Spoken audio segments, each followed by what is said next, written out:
Ithi mina singabalwisini vele sebeyigqokile bayigqokile imvunulo ngeke sashintsha lutho ayibona le nto leyo.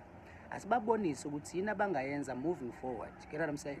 So what I'm saying is because vele they already have a what you call this, a sign or a mark or something that represents them. Okuyini leyo uthinga lenkosazana ngesingisi kuyayithiwa i-rainbow. I-rainbow vele is associated with them, yabona. Kunganjani ke sibabonise singabe sisabalwisa kakhulu. Kunganjani bona mfethu bayiqalele yabo imvunulo mhlambe bathathe uyabona amaqhube ezinyoni izimpaphe lezi zezinyoni ezihlukahlukene izinyoni khona eziyellow khona ezigreen khona ezired khona eziblack kanjalo kanjalo bakhande yabo imvunulo yabo bavele nje bagqoka amaqhube ezinyoni bagqoka amaqhube ezinkukhu ngoba nezinkukhu zikhona enembala ehlukahlukene kube imvunulo yabo singabalwisi ngoba manje bamdine kakhulu babo uyabona manje ngiyabona ukuthi uzobashaya aphinda bathuke futhi uyabo bese lento escalator kanti that is not what we want. All you want is a way forward. Way forward ukuthi lalelani khandaneni imvunulo. Hayi mina ngani uma ngoba ngisidomini noma ngoba ngini. Kwela mangibuka lento ebangayo between ubuZulu nje. Ngicabanga ukuthi if kuukuthi abantu bakaZulu or labantu abayibiza ngamaZulu bavumelene bona bebodwa ukuthi okay anda isiko lakaZulu nakhe sikuvumelayo nakhe singakuvuma. Mabethi bayavuma ukuthi ezinye inhlanga njengamaNdiya na wonke lama races amanye angavunula imvunulo yesintu. Ngicabanga ukuthi ilungelo labo le ekufanele futhi lihlonishwe. Mabethi futhi kubona bonke lantu ababavumele kodwa kunama conditions athi abayifuni itabane. Ba right futhi ilungelo labo lelo. Osekufanele itabane zikwazi ukuhlonipha amalungelo abantu namasiko abantu. Yayibona ngobani nathi umthetho la South Africa siyawuhlonipha ukuthi itabane siyihloniphi. Yabona kodwa endaweni yazo. So nazi itabane futhi kufanele ifunde ukuhloniphana amasiko abanye abantu. Yabona so if kukhona umuntu othi akafuni ukuthi itabane zivunule imvunulo yesintu or yamaZulu uright. Yabona uright. Usengathuka ngoba phela itabane ecabanga ukuthi ine privilege okuthuka noma ubani iyekisa abantu imisebenzi zenze yonke lento kodwa mayethi ungizwe itabane ayingayigqoka imvunulo yakaZulu uright phela ubuZulu akusibona iSouth African citizenship akashonga ukuthi akayifune eSouth Africa asinankinga nazo la eSouth Africa kodwa inga-interferishi ne-culture yesintu ngoba inama-regulations ukuthi iphilwa kanjani. Engicabanga ukuthi awukho umthetho wala eSouth Africa ogunyaza isitabane ukuthi sine-right ukuthi sivunule imvunulo yakaZulu osingene esigodlweni sakaZulu makuthi asifune khona. Yayibona so kanjalo nezitabane mayengasethapi bias ukuthi okay sharp la sidinga izitabane sidinga i-dress code ukuthi asikho isidingo sokuthi umuntu mhlambe o heterosexual ahambe yena ayogqoka ngendlela izitabane ezifuna ngazo if ukuthi kuvunyelwe ukuthi akadingeke umuntu o heterosexual la. Yayibona so nje bafethu abantu abangafuni ukuthi baphase iagenda yabo yobutabane kona wonke umuntu yabo and o defender lento akayidefende kodwa anga interferish neculture yomunye umuntu akuhlonishwe nathi sayihlonipha futhi lento ezitabane sise understand asinankinga ngisho hlangana nazo kodwa nazo ayikwazi ukuhlonipha phela ezinye izinto zabantu. Nalento ukuthi umuntu uyothi mayegxeka izitabane sekuqhamuka izitori ke manje kuthiwa usibanibani siyamazi nawe izitabane wakwenza 1 no 2 no 3 hayi leyo blackmail asinandaba nayo bafethu asinandaba nayo ngisho la ngasemakhaya siyazazi mawake wasithuka noma waxabana simane sithi uyasifuna yayibona so into yakhona nje yaziwayo leyo yabo ukuthi bayathanda ukusho leyo nto kodwa nje bafethu ukuze kuhlonishwane kwazi ukuthi kutolerate akuhlonishwe ispace somunye umuntu mayithi umuntu angisifuni isitabane mina within isonto lami hloniphe phela lokho.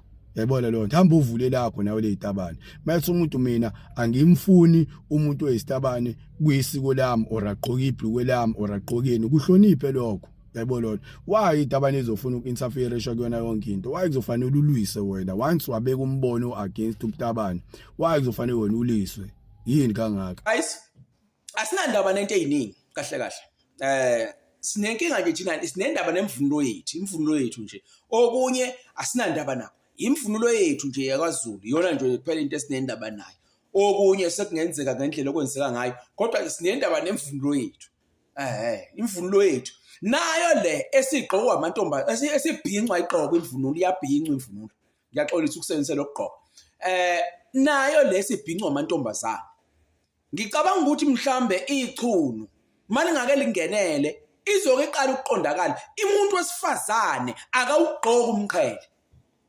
kwaZulu into leyo iyamabutho ayigqoka amabutho umqhele namhlanje sithola umuntu wesifazane egqoka umqhele ugqoka kanjani umuntu wesifazane umqhele lona ibheshu ulibhinqa kanjani njoba namhlanje nje bebhinqa idlaka abantu besifazane lento le iyandiswe izingane zoma imthente kwathuleka khona nalo obethi uma wengane engahluphi uma wengane unune engafi mina uma wengane unune engafi uvunulile uqedile wakwavunula umuntu wesifazane ngemvunulo yamabutho kwaZulu sikhulumela indaba yemvunulo manje njengoba namhlanje amantombazane egqoka oBrentwood nezinsizwa zize simjabulele ihlale naye eqothile eqhwakele kwakwenziwe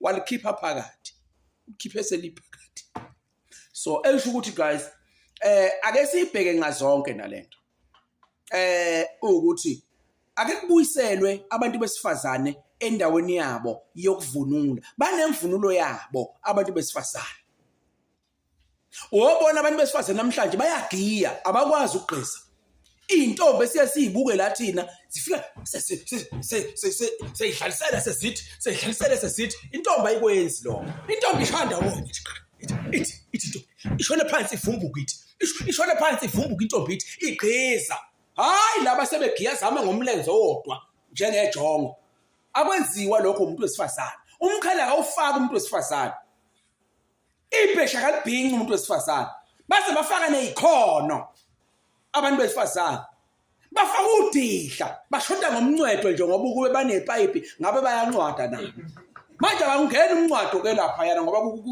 kuna kunjile kwehlukene kuhlukanisiwe ukuthi lokho kwamadoda otherwise ngabe nomncwado bafaka uBrentwood yingakho kubabona sebenentshebe abantu besifazane iyona inkinga sibhekene nabo banemkhaba banentshebe awuhamba babhekisise ngempela mami baqhubha intshebe abantu besifazane namhlanje abanamadevi bashefa yonke into namhlanje yini indaba abantu abashodayo abanjengongizwa abazolikhuluma iqiniso balibeke ngempela lithi mba ukuthi cha lokho akwenziwa umuntu wesifazane awukwazi ukuthi umuntu wesifazane angafike afaka umqhele afaka ikho abhince udihla abhince idlaka avunule nje avunule ngemvunulo abantu besilisa akwenzeki wengizwe awuyingene nale mangabe ukuthi impela kuyenzeka ngicela ukuyiphawule nayo le ukuthi ingalungiseka kanjani ake kuzanye ukubuyiselwa nje abantu besifazane entweni yabo imvunulo abantu besifazane iyaphela iyalahleka ilahlwa yibona ngoba abakufuna kwabo bafuna kwabantu besilisa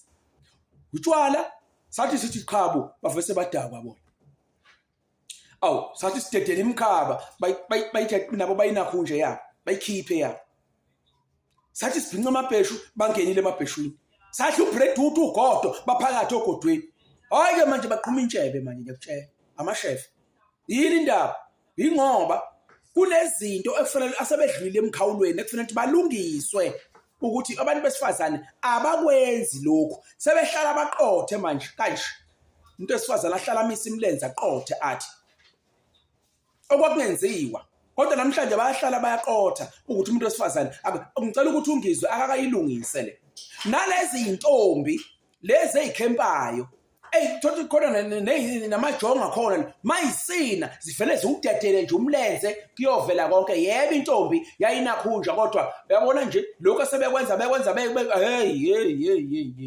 hey watching you baso ngizwe awuyilungise lento. Hello Mzansi, welcome to Mgosi Mzansi. If today is your first time visiting this channel, please do the right thing and click the subscribe button. Nabubut bayakhuluma bathi into lesusamsindo kakhulu lesusemsindo kakhulu indzaba yemvunulo. It's not necessarily about didabane, but it's about imvunulo ukuthi kungani abagqoka imvunulo. Why mabashada abagqoka imvunulo baze baqabulane.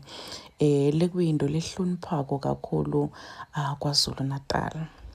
So this guy, the first guy njengoba simuva ukuthi Phumani kule mvunulo yakwaZulu nanti akheleni nemvunulo ngemaphiko nemasiba nani nithathe leli tinye tilwane nani nakhe imvunulo yenu ikelani igqoka imvunulo yakwaZulu ngoba nguyo le mvunulo lesuse emsindo kahle kahle akusindzaba yetitabane ukuthi abantu bajolana bodwa abantu batani nebafana kepha indzaba lesuse emsindo indzaba yani yemvunulo. Seva nalo babe ukugqina makakhuluma ngendaba yokuthi kwabona abafati laba straight sebagqoka imvunulo yemadoda umuntu agqoka azagqoka afake ngisho nemqhele uthi imqhele awufakwa umfati kukhona futhi impahla atokuvunula leli sesibona tigqokwa abafati divunulwa abafati leti temadoda uthi nalapho kumele kulungiswe into le kumele ilunge because vele live selimoshakele. Please do comment ukuthi niqabanga ngalokho lokuqedwa ukukhulunywa ngilabo bhuti mina nawe siyobonana kulenye lensha letaki video. I'm signing out. Goodbye.